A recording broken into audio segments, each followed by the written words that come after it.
ito ay rated SPG, striktong patnubay at gabay ng magulang ang kailangan.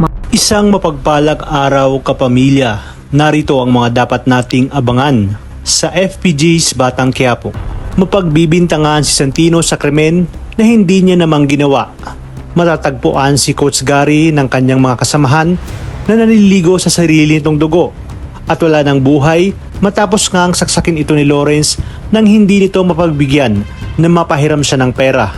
Kaya naman sa pilitan nitong binuksan ng cash box ni Coach Gary. Nagawa pa nga niyang magtakip ng muka ngunit wala siyang takas kay Coach Gary at dahil sa pagkabigla ay nasaksak niya si Coach. Dahil sa pangyayaring ito ay malaking palaisipan sa lahat kung sino ang may gawa nito kay Coach Gary at ano nga ang motibo. Sa pagdating ng kapulisan ay agad na nagtanong kung may kilala ba silang nakaaway at nakaalitan ni Coach Gary. Agad na naghugas kamay si Lawrence at sasabihin na malamang si Santino ang may gawa nito dahil sila lang ang nagkaroon ng pagtatalo ni Coach Gary kung kaya't agad na naghain ng warrant of arrest ang otoridad labang kay Santino. Pupuntahan nila ito sa ospital kung saan kasalukuyang magpapagaling si Marites at sakto rin na naroon si Rigor kaya gulat na gulat siya sa mga paratang kay Santino. At dahil alam nating mas mahalaga kay Rigor ang kanyang katungkulan ay hindi niya man lang pipigilan ang kapulisan bagkus pagsasalitaan niya pa si Santino ng masasakit na salita na wala na itong pinagkaiba sa demonyong si Tanggol. Kaya pala umano na bayaran agad ang bill ni Marites sa ospital dahil sa pagnanakaw ni Santino at naging kriminal pa nga ito. Gulat na gulat naman si Marites dahil sa mga paratang na ito.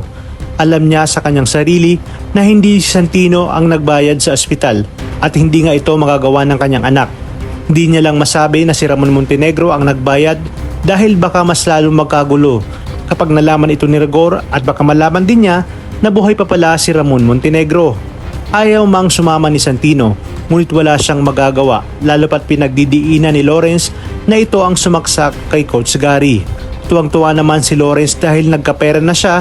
Napatalsik niya pa si Santino sa Kamao Gym. Ngunit dito nagkamali si Lawrence dahil ang makakapagpatunay nito ay si Anika. Sabay kasi silang lumabas ng gym ni Santino nang gabing masaksak si Coach Gary. Ibig sabihin, hindi si Santino ang may gawa nito kaya naman dito na lalabas ang katotohanan. Hindi agad naisip ni Lawrence na may mga CCTV pala ang gym at nakuha na agad ito ng kapulisan. Mamumukaan kaya ng kapulisan ang lalaking may taklob ng muka na siyang nagnakaw at umatay kay Coach Gary o tuluyan ng madidiin si Santino dahil na rin sa tatay nitong si Rigor.